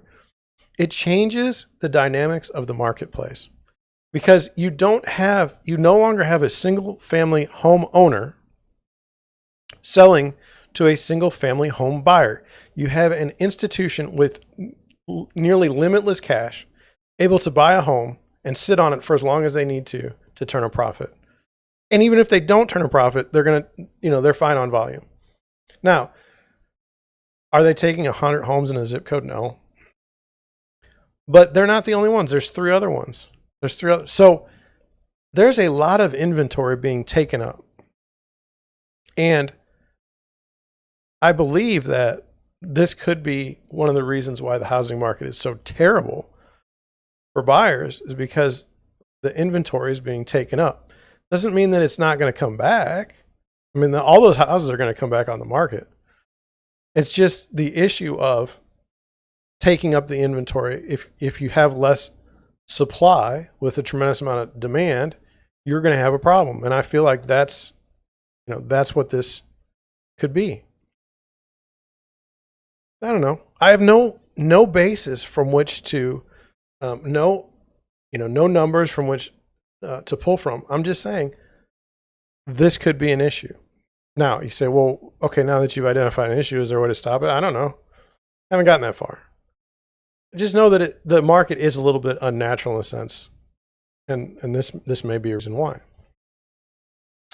I wanted to go over an article real quick out of Boca. Just like, this person deserves an award, the Nicest Human of the Week award. Boca Raton woman accused of breaking into home, stealing neighbor's puppy. What's this about? He stole this. So, Boca Raton woman broke into a neighbor's apartment, stole their puppy, and yanked on the dog's leash to restrain it when recognized its rightful owners outside while on a walk, authorities said. This lady yelled at her neighbors on June 21st, saying they were mistreating her black Shih Tzu puppy. Later in the day, the owners discovered she was missing from their home and the screen to their patio was cut. The following day, the family noticed Inman walking a black Shih Tzu puppy in the apartment complex. When the man confronted her and accused her of stealing Benny, the woman cursed at him. The men then called out Benny in Portuguese, and Benny started running toward him, but the woman pulled violently on the leash to hold him back, causing the dog to gag. Video obtained by the Palm Beach County Sheriff's Office shows the man encountering Inman later that day outside the lobby as she walks 3 dogs. So, Inman and the 2 dogs go into the building, but the small black dog is fighting Inman to stay outside near the man. The dog continues looking back at the man as Inman pulls it inside. Deputies arrested the woman. Her son returned Benny to its owners on June 12th. Inman is facing charges of grand theft and burglary of an unoccupied structure. So basically, somebody stole a dog that was like someone else's. I don't know. It made me sad. I wanted to share it. I don't know. What do you think? Is it okay to go pilfer your neighbor's dog if you think the dog is cute? All right. So I wanted to go over, getting towards the end, I wanted to go over like the listing process and the sales process of a home that I just recently listed for sale and finally sold. And so let's go over it. Some things to notice. So I spoke to the sellers in maybe January of 2021, or even a little bit earlier. Actually, I think it was before Christmas. I finally found out I got the listing around March of 2021. So the sales cycle is, December of 2020, and it's now October of 2021. So a long sales cycle. The last time it froze in St. Louis during the winter of last year, the house, a pipe burst, and the kitchen was flooded, and the bathroom was flooded, and the basement was flooded. So the sellers was thinking about listing it. They'd been holding on to it for more than a year. Now all of a sudden the house is destroyed. So we go and we work to get it fixed. Reputable contractors, everything like that. They fix the house up. And this was getting to be March of this year. And I was like, at the rate you guys are going, we're not going to get this thing listed, during the hot time of the year. We're going to end up listing it in the wrong time of the year. Well, they finally got it fixed up. The house went up for sale the week after Labor Day. And so here's the things that I want to express to you. So if you're in the market or you're, currently thinking of buying or selling, this is what I saw. So I listed a house for sale. There were 16 offers. 2 of the offers didn't even start at the asking price. They were $30,000 over asking. One of those offers had an appraisal writer and the other one didn't. Both had as-is inspections for informational purposes only. And so that's a trend that we're seeing now is you have like as a buyer's agent, I don't want my buyers to buy a house without having inspections done. But and the sellers don't want to deal with inspections. They don't want to deal with anything. They certainly don't want to fix anything in this market. But as a buyer's agent, I feel strongly that there should be inspections in a home because I want buyers to know what they're getting. There could be mistakes in the home. There could be things that are messed up, and I'd like my buyers to be able to know that. So what people have done now, what buyers agents are doing now is say, we're going to do home inspections as a condition of the sale, but they're for informational purposes only. That means we're not contingent on negotiating repairs, basically. In this particular one, they set a cap. So they said, anything under $1,500, we're not going to mess with. If it's over $1,500, we'd like to negotiate that. Okay. That's a way to work together to get a house purchased. Okay. No one wants to buy a house like where there's $10,000 worth of damage and they didn't see it. Okay. But most of the time the sellers don't even know in that situation that there's damages. So what I hate when I'm listing a home is when a buyer's agent comes back to me with something like, hey, the electrical plates are cracked. Okay. They cost 39 cents at Lowe's. We'd like you to replace all of them in the house. Now that's stupid. I don't want to do that. Even in a terrible market, I'm not going to do that.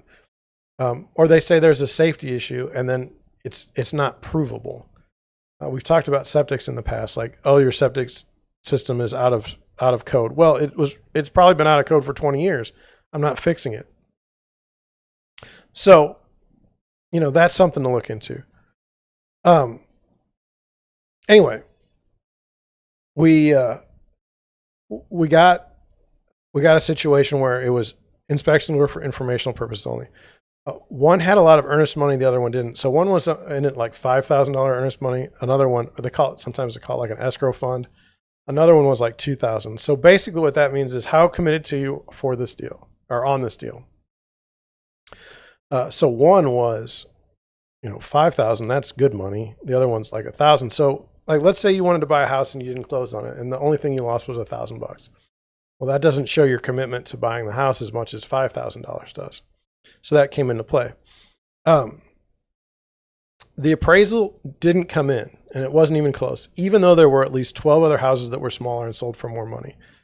So we got all the way through the inspections. They didn't see anything that was over $1,500 in any single item that they needed repaired.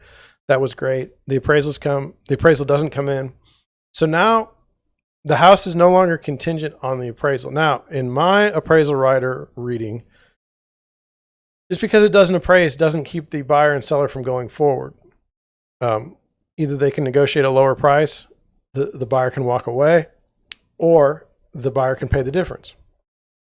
Those are your 3 options. That's what an appraisal writer does. If you don't have an appraisal writer, it's still contingent on financing. And so then, your loan to values matter. And you have to have enough cash to cover something that doesn't appraise. But anyway, this particular house, the appraisal did not come in. But what did happen is the house did close on time. And so what I wanted buyers and sellers out there to learn is, number 1, offers that don't appraise are still going to be considered. So in the past, if I'm representing a buyer and there's a house that they want and we go with an escalation clause and it's stupid high, I used to say, well, if it's not going to appraise, we shouldn't really mess with it. And for my buyers, for the most part, if it doesn't appraise, they can't get loans for it because they still need the cash to at closing. So they call it the appraisal gap. You're on the hook for the difference between what it appraises for and what the loan is. So let's do a quick example. Let's say a house is appraised for $200,000, and the contract you have to purchase it at $225,000. Well, now you need to come up with that $25,000 in cash to close. So a lot of times with my buyers, I'm in a spot where they don't have the cash anyway. They couldn't do it. So that's why the appraisal writer comes in handy for me, is because, if it doesn't appraise, I have to get out. But the way I work as a buyer's agent, I'm not interested in my buyers getting into a situation like that anyway. I want to say up front, like, look, we just need to have something that should appraise or come close to it. We don't need to go through the whole exercise of having something not appraised and then not knowing what to do. Anyway, so now the strategy is, hey, it may not appraise. Make sure you have enough cash on hand to buy the house. That's number one. Number two, it's okay if you don't get the house. There were, like I said, there were 16 offers total. 14 of those offers didn't get the house, and 14 of those offers started at asking and had escalation clauses of some amount. Okay, those were in line. These two that went after the house hard, I'm glad they did. But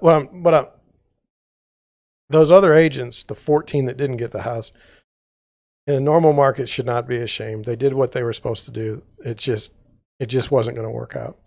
And that's what I would tell my buyers. If somebody's going to go $30,000 over asking to start, maybe this isn't the house that we need to be involved with. Another thing is now is not the time to try to lowball. So, if you're coming in at $10,000 below asking in a multiple offer situation, you're an idiot. You're on the buyer side as an agent and your client, you're an idiot. Don't do it. Another thing is the high escrow account matter. Now, to me, this is like a mental thing, okay? But if somebody puts down $10,000 in escrow, okay, and we used to do it by percentage, so I'd come in at like 1%. Other people would come in at 3%. They would say that's okay. But for me, it doesn't matter to me because I'm going to get out of the contract. On the buyer side, I'm going to get out on the inspection. I'm going to get out on the appraisal writer. I'm going to get out on financing. I can get out of the contract almost anytime I need to on the buyer side. I don't want to. I never want to write a contract on the buyer side that I can get out to. But that didn't matter to me, the escrow money. Now, it does, because let's say you have a situation like this where you're not getting out on the inspections and you're not getting out on the appraisal. Then it's an issue. And that's one of the things I wanted to go over is, the escrow did matter in this case. It mattered a lot. One was willing to put down quite a bit more money than the other. So you just take two offers, and what's the best offer for your buyer or for your seller? The one with the more escrow. It didn't even matter if it was true. You understand what I'm saying? So even if you didn't get the offer, even if you didn't get the contract, you still made a mental, move for the sellers to know that, hey, you're interested in buying the house. And if the two contracts are the exact same, the one with the higher escrow is the one you're going to go with every time on the seller side. So I wanted you to know that. And then the as is or nearly no inspection matters. With 16 total offers, okay, you're not going to go with, and the top two have no inspections or as is. You're automatically out of the, no matter what, unless you got a higher price, you're not getting out. You're not getting the house without, with an inspection. It's just not going to happen. So maybe work your offers to where you have the as is language. No repairs negotiated over, under $1,500. Something in there about that. That's kind of important.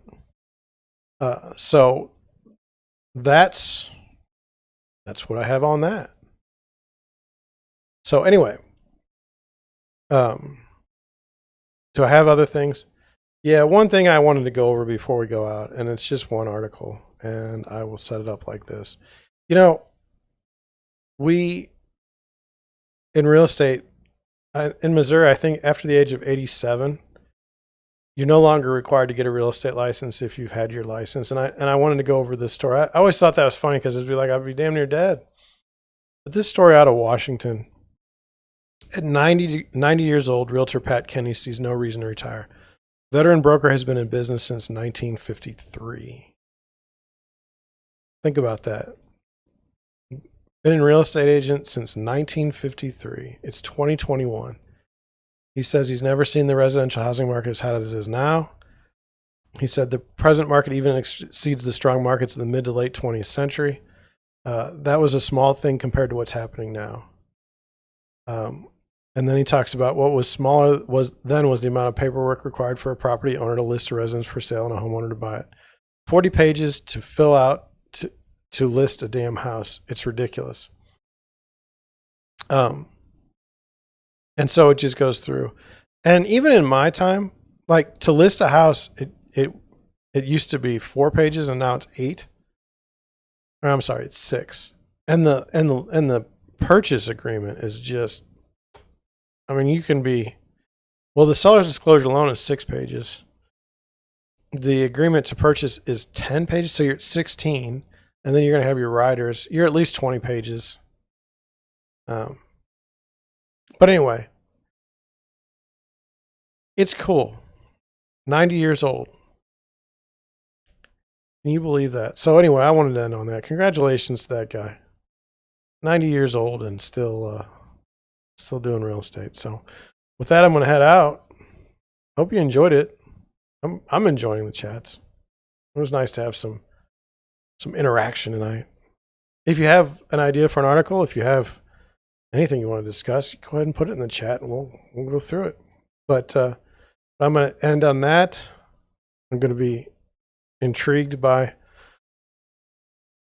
the fact that I didn't record the first part, which I'm embarrassed by, and we'll just see you on the next live stream. It's going to be next Monday at 6 o'clock.